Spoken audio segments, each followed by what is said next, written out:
I would just like to hand over now to Minister Joe O'Brien, who's the Minister for State for Community Development and Charities at the Department for Rural and Community Development in Ireland. And the Minister has been waiting very patiently. I know we're running over time. So Minister, thank you very much for your patience. Can you give us your closing remarks, please?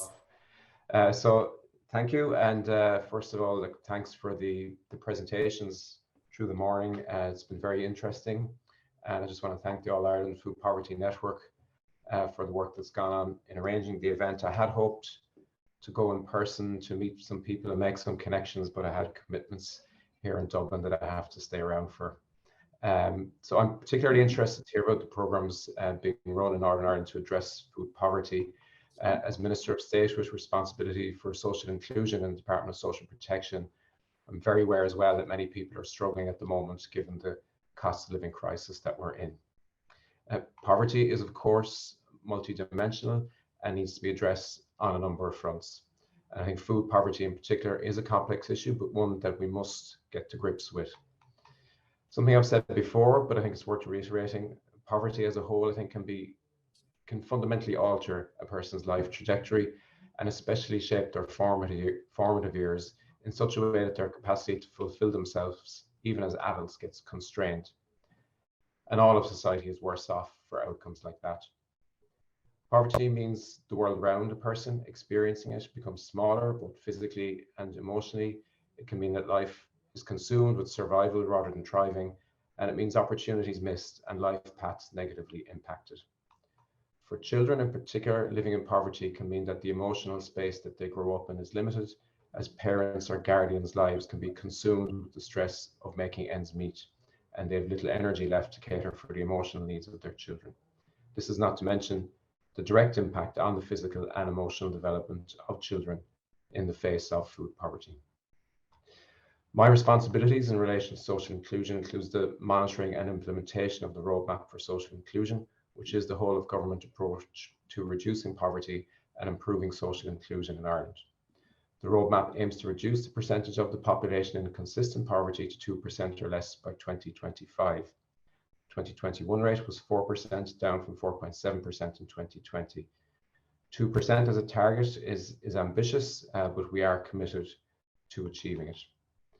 The Roadmap for Social Inclusion contains 66 commitments for delivery across government in order to achieve this target, and Commitment 61 has a specific focus on food poverty, which is to develop a comprehensive programme of work to further explore the drivers of food poverty and to identify mitigating actions. In order to deliver on this commitment, I established a food poverty working group last year. The group comprises officials from a range of government departments along with representatives from the community and voluntary sector. We've met 7 times to date, and most recently last week. Now, the first key piece of work that the working group undertook was a mapping exercise to identify the programmes, the services and supports across government that address food poverty and provide supports in the area.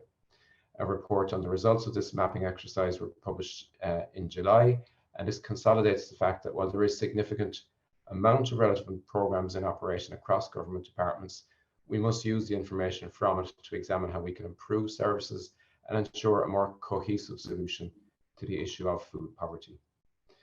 On foot of the report in July, I wrote to a number of senior ministers highlighting the report's findings on some of the particularly effective programmes within their departments, and I have asked them to consider expanding these programmes in Budget 2023. And examples of these are a hot school meals programme in the early learning and care settings, the Healthy Communities programme, which has employed professional nutritionists in community settings in disadvantaged communities, the school milk and food dues programmes funded by the Department of Agriculture. And I've also asked that each HSE community health organisation in the country does an assessment of need of meals and meal services in their area.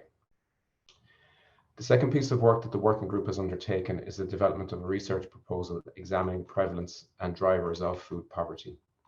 The research will identify the drivers of food poverty and examine the extent of activities addressing food poverty at a local level in 2 case study areas. It should also identify gaps and overlaps in service provision. The selected case study areas are urban Dublin 24 and rural Ballinasloe and its hinterland in County Galway. The research has commenced and we expect to have the final report by the end of the year. And it'll be my intention that the findings from this research will further inform the work of the group and contribute to the production of concrete recommendations that will bring about real change for individuals and families experiencing food poverty. But the focus of today's event is on the impact of the cost of living crisis on food poverty and initiatives to support those experiencing food poverty. Food poverty is primarily determined by affordability and accessibility. First and foremost, we know that people need sufficient income to buy nutritious food. We also know that they need accessible local shops and supermarkets that supply a variety of affordable and nutritious foods, and they need facilities to cook meals and the knowledge and skills to make those meals nutritious and healthy. Within the Department of Social Protection, we have the School Meals Programme, which includes the Hot School Meals Programme introduced in Budget 2019. Overall, the funding for this work has increased from €38 million in 2015 to €68 million in last year's budget, reflecting the importance of the programme in providing regular nutritious food to children, enabling them to take full advantage of the education provided. An evaluation of the school meals programme has commenced, which will provide an evidence base to inform any further rollout of school meals, including hot school meals. Outside of direct income supports, I think the school meals programme and Meals on Wheels services nationally are the most direct and effective ways of tackling and indeed preventing food poverty. Also, the Department of Social Protection manages the new Support for Most Deprived programme. It commenced in February 2022 under the European Social Fund. And under the programme, food products are distributed through our 150 charity partner organisations nationwide via Food Cloud. And food items consist of basic non-perishable foods which are easy to transport and store. Bertrand mentioned this earlier. While there is no official food poverty measure, a food poverty indicator was developed, which has allowed us to monitor the rate of food poverty at a national level since 2010. This indicator defines food poverty as the inability to have an adequate and nutritious diet due to issues of affordability and accessibility. Using data from the annual survey on income and living conditions, it is measured by the percentage of individuals experiencing one or more of the following: unable to afford a meal with meat or vegetarian equivalent every second day, unable to afford a weekly roast dinner or vegetarian equivalent, or missing one substantial meal in the last fortnight due to lack of money. So either one of them three criteria. It was first reported in 2010 and it was at 10%.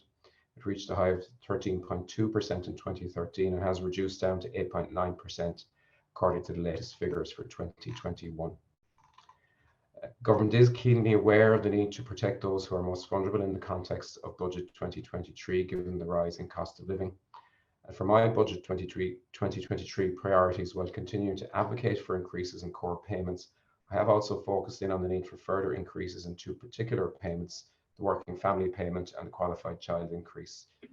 Social protection budgets over the last number of years have prioritised increases to measures that have had and will continue to have a direct and positive impact on poverty, and in particular on poverty in children.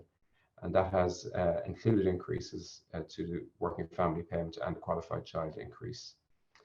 The evidence, including a piece of ESRI research I commissioned on poverty and what can help us to achieve the 2% poverty target, shows that these two particular payments are especially effective in protecting families with children from poverty. I believe Budget 2023 presents an opportunity to help all who are struggling with the increased cost of living, but in particular to protect those who were struggling to keep their head above water before the current cost of living crisis and who now face an almost impossible prospect this winter without significant and targeted government intervention. I do also think that work in the area of food poverty is more and can be more than just trying to minimize or end a negative thing. Food, and especially bringing people together around food, or indeed growing food, has hugely positive potential from a social inclusion point of view. Last week I was at a breakfast club in Finglas for an event, and it was striking how it brought the children of the area together in a positive community setting and offering them a safe and a healthy social outlet as well. And indeed, I've been to many community groups around the country that bring older isolated people together around food.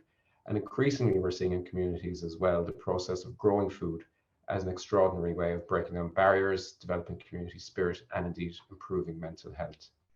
My own social inclusion community activation program in the department supports numerous community groups around the country to develop community gardens. I do believe it is this holistic, cross-departmental, cross-society approach that is required if we are to begin to get to grips with food poverty and indeed poverty in all its forms. As Minister of State with responsibility for the implementation of the Roadmap for Social Inclusion and as Chair of the Food Poverty Working Group, I'm certainly committed to reducing food poverty and bringing about real change during the lifetime of the roadmap. So just to finally thank you again, some very interesting insights. I'm always looking at different ways and different approaches to how we can address the issue of food poverty. And I've certainly got some ideas, and there's a few people I think I'll be following up with after today's event. So thanks very much for the opportunity, and well done on the event today. Thank you.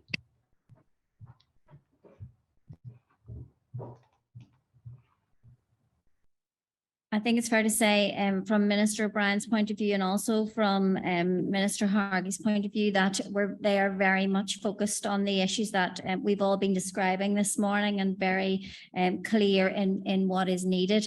That's why the All Ireland Food Poverty Network is so important to us, so that we can share these ideas and learn from each other.